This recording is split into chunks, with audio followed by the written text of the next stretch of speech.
Alright guys, well we are back with the Sliver Hive deck analysis, and I'm going to go ahead and go through and do the same thing I always do and add in every single card, and we'll go through and discuss why I don't like certain cards and why I like other ones and everything else. So let's get everybody in there. There we are, every card unlocked in the deck. So let's start off with the Terramorphic Expanses. They are an absolute necessity in the deck, must be in it. Striking Sliver is also an absolute necessity, must be in the deck. He gives every creature first strike, so yeah. Path to Exile is one of the best removals ever printed, except for maybe Swords to Plowshares, but Path to Exile is very, very close. If you ask me in terms of power level, it's really good. It's one of those cards that, can be misplayed, and, whereas I don't think Swords to Plowshare could really be misplayed unless you just wasted it. So, this Path to Exile is something that absolutely needs to be in there. It's probably one of the best removal spells, period, and you can actually use it on your own Sliver tokens or Slivers if you absolutely need to. I'm not running Shock, just because I feel like we have too many cards at one. Shock hits certain things, but doesn't really hit others. I mean, ideally 8 at 1 it would be perfect, but I wish it was just 2 more of these guys and another path. The Shocks just don't do enough late game, and with only 3 of them, you don't see them in your opener as much, and you really don't want to see them late game. Predatory Sliver is amazing. You'll hear me talk about it in some of the videos, but if you go turn 1 him, turn 2 Predatory Sliver, swing for 2, turn 3 the Haste Sliver, swing for 2, 3, 4, 5, and then the next turn play the Bone Slice Sliver and you win turn 4. So these guys are real good. They do a lot of stupid stuff. Survival of the Fittest is cool, but really, you don't want to ever discard any of your Sliver cards. Like, that's the problem with this, is like, oh yeah, I'd want to go get one of my big Slivers, but like, this is a wasted card in the deck.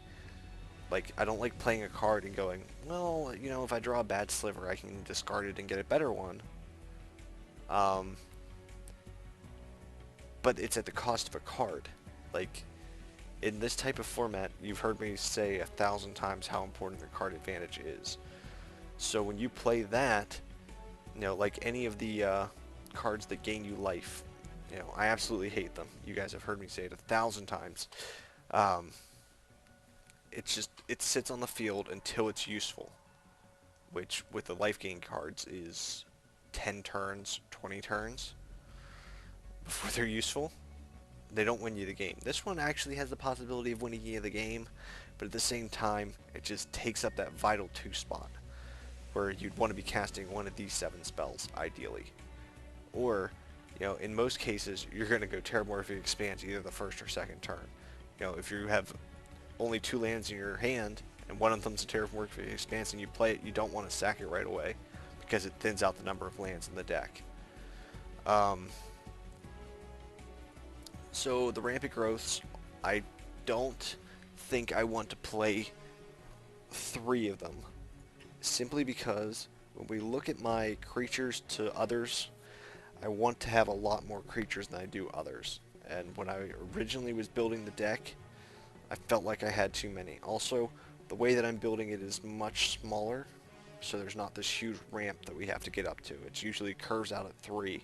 There's a few 4 and a few 5s, and 2 6s. So it's not this gigantic curve. The Sliver Constructs were a questionable pick for me. You'll hear me talk about it in the videos, but the Sliver Construct is just another creature. Like I was just saying, I have this big problem with not having enough creatures to other things, so they just take up that vital body spot. Mirror Entity is absolutely amazing. It makes all of your creatures Slivers. Not that they're not already Slivers, but he's a Sliver in himself, and he gives them the ability to just become as big as mana as you have. he's a finisher. You get him and the Bone Slice Sliver out, turn 5, all your creatures are 5/5 double strikers. I mean, even if it's just him and the Bone Slice Sliver, that's still 20 damage. Ridiculous. Steel Form Sliver I'm keeping in, just as a body spot. They're real good.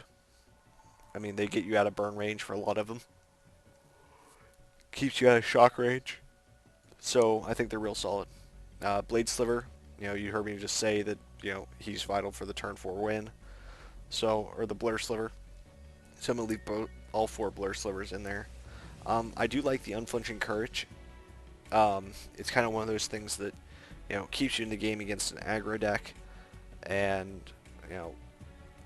if it goes unanswered for long, you win. Shared Animosity, whenever a creature you control attacks, it gets +1/+0 until end of turn for each other attacking creature that shares a creature type with it. Now, honestly, in a normal Sliver deck, this would be sick.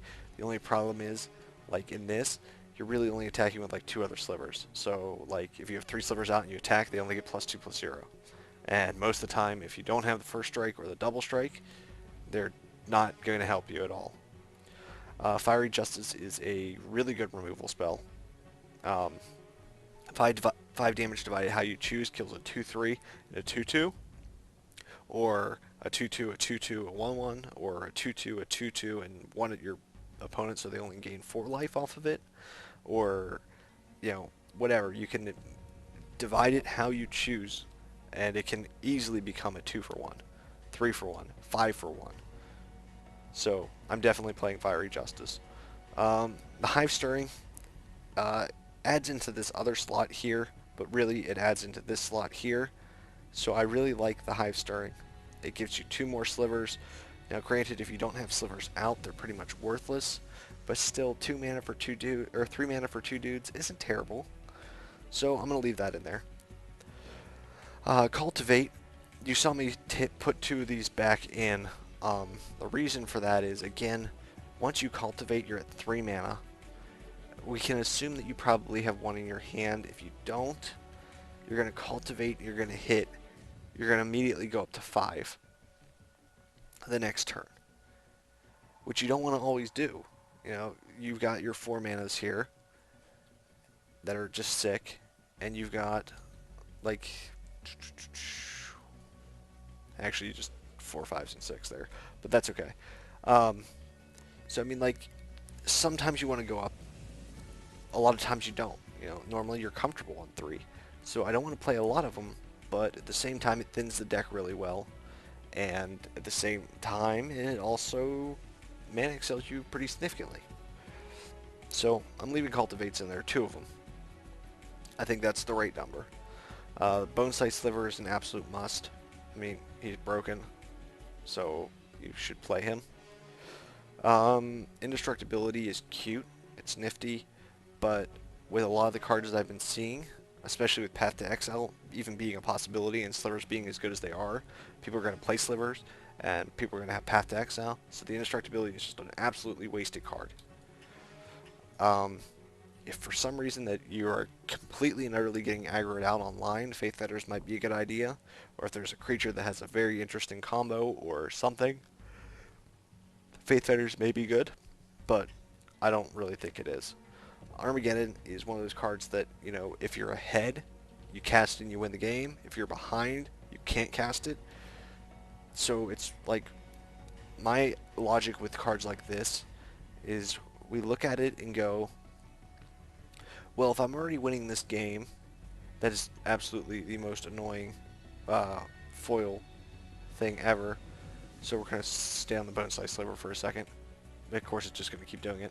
So anyway, if you're ahead in the game, you're probably already going to win it with Slivers. I mean, there's very few things that people are going to top deck to kill enough Slivers. So I don't understand wanting to, risk losing the game, because if they respond with a kill card or something and change the board state, which is very likely with Slivers, like, this is the biggest problem with running Slivers, is that someone's going to respond to your board state and say, well, if I Doomblade the Bone Slice Sliver, I can kill his entire board. That is the absolute most thing that you have to think of every time you attack. Every single time you attack, you go, if I lose my Bone Slice Sliver, or I lose my First Strike Sliver, or I lose my Sliver that gives them all +1/+1, or I lose my Sliver that gives them all +3/+3, can I still win this fight? If the answer is no, you should be very, very cautious about attacking. Very cautious about attacking. Bifurcate. Bifurcate. Search your library for a permanent card with the same name as target non-creature token, and put that card into the battlefield and shuffle your library. So basically, if you have a Bone Slice Sliver out, you sack and grab another Bone Slice Sliver. The only problem is, this doesn't help the Bone Slice Sliver. This doesn't help the Hive Stirring. This doesn't help the Blur Slivers. This doesn't help the Sliver Constructs. It just gets you another body. So most of the time, it's absolutely just like, oh, I could just have another creature in my hand, and it might be different, instead of me going, oh, I'm going to grab this guy who's a copy of my Bone Slice Sliver, and now they don't benefit from having two Bone Slice Slivers out unless one dies. So I'm not running those. I just think it's too much mana for, a cute card. Thorncaster Sliver, I'm not running. It's Hellrider Sliver for more mana than Hellrider, and at the same time, it's just a 2/2 for 5 mana, and I cannot justify that at all. Now I'm probably going to have to play one game with this and the other slivers in my hand, to get the achievement. I mean, if you're going for the achievement, you want Survival of the Fittest. You want the Thorncaster Sliver. That's just a given. But again, we were talking that I don't want a lot of big, heavy cards. I want to come off aggressive. I want to come off fast. And right now, we've got 5 1-drops, 6 2-drops, and 19 3-drops. So we just go like 3 is our peak. We do not want much after 3. So I'm only running these two things at 5. They give the other slivers +2/+0. It's not bad, but they're not really great. They're very expensive, 5 mana for a 5/3. But they help the other slivers. This is the worst card ever printed, period. If you've played with it, you know what I mean. Whenever a creature dies, yours or your opponent's, if another creature is on the battlefield, return the first card to the battlefield under its owner's control at the beginning of the next end step. The problem is that triggers for every creature that dies. So it's not like, oh, I mean, if you Wrath of God and there's an indestructible creature out, then you get yours back. But that's like the only situation. Like, I had Lifeline out and we did this ridiculous trade. And I killed like 6 cards of his, he killed like 6 cards of mine, and then they all come back at the end of the turn. It's just really bad card. Savage Beating is really interesting, and I would very much consider playing it. Because for 7 mana, you get to all your creatures gain double strike. So if you don't have the Bone Slice Sliver, they all get double strike, and then you have an additional combat after that, or you can have another combat. But I don't know if I'd like the 25, 17, 24. We might need to play around with that. Magmatic Sliver, sick. 6 mana for a 6/6. That makes all your other slivers bigger. Absolutely what you want. Wild Pear's cool. It's interesting. But honestly, once you cast it for 6 mana, especially in the deck that I'm playing, once you cast it for 6 mana, you're like, well, I hope I top deck a Sliver in the next few turns. You'll see that in one of the games. But it's like, well, I really hope I top deck a Sliver. If I don't, I probably lose the game if I'm in that situation where I'm relying on the Wild Pear. So I don't play the Wild Pear. Sliver creatures you control have trample. For 7 mana, 5/5, that only gives trample. You're just going to beat them over anyway. So I don't run him. He's just too expensive. Titanic Ultimatum is very, very good. Very, very good. Creature control, get +5/+5, gain first strike, lifelink, and trample. And I'm going to try and keep it in here. So here's what I'm thinking. We're going to keep all of this. I like everything in the deck so far. but I don't want to go down to 22 land. So I'm thinking, what if we got rid of the cultivates? It's just me thinking. If we got rid of the cultivates, we lose the deck thinning. Our curve looks a little bit weird. I mean, a lot of bit weird, but still. I do want to leave the cultivate. I want to leave 2 cultivates in there. Because occasionally I want to see one in my opener. If I don't see it in my opener, though, like, that's the thing. It's like I don't want it. You know, again, we cap at 3. So I think I'm going to take them out. That still leaves 2 rampant growths in there. If we're doing that, though, I might want to run three rampant growths if I'm not running a cultivate. I really want to run 2. I mean, we should be running 4, honestly, if we had more cards up here. But so these are the 2 cards that I just recently added. Let's see. I'm going to take out the Savage Beating. Again, I talk about it in the video, but I don't like the double red cast. I've actually not been able to cast it before. So that leaves the Titanic Ultimatum. Would 23 lands be okay? 23 creatures, 23 lands. 714, 20, 24. I don't want to go below 24. Like, even though we're like aggro, though, we could do 23 easily. The only problem is they're not good lands.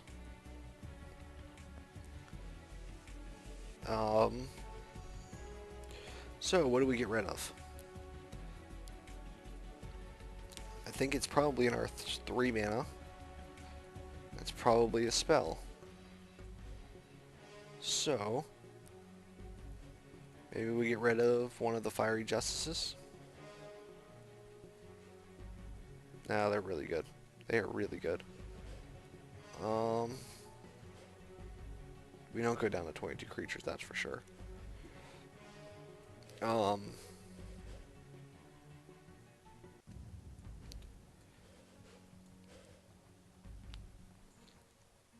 mean, I'm going to go with this, again, just because, you know, it's one of those cards that, you know, if you have the board positioning, you're probably winning anyway. You know, Lifelink, Trample, First Strike is really good, but, I mean, if you only top deck it with 1 creature out, it's not going to help you. I mean, it's going to do really ridiculous damage, but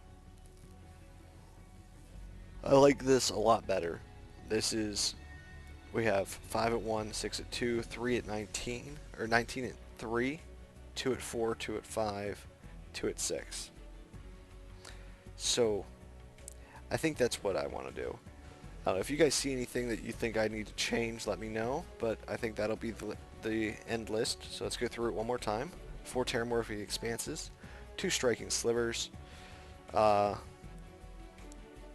Path to Exile, 4 Predatory Slivers, 2 Rampant Growths, 3 Sliver Construct, 1 Mirror Entity, 3 Steel Form Slivers, 4 Blur Slivers, 1 Unflinching Courage, 2 Fiery Justices, 3 Hive Stirrings, 2 Cultivates, 2 Bone Size Slivers, 2 Battle Slivers, and 2 Magmatic Slivers.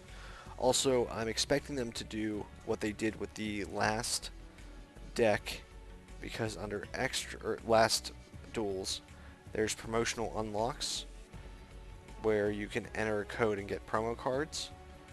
I don't think they're out yet, but as soon as I see them come up, I'll try and do a video for them. So I imagine that we'll have to go through and fix some of the other decks, because, you know, there might be like another changeling in the Sliver deck or something. But till then, guys, I'll see you later.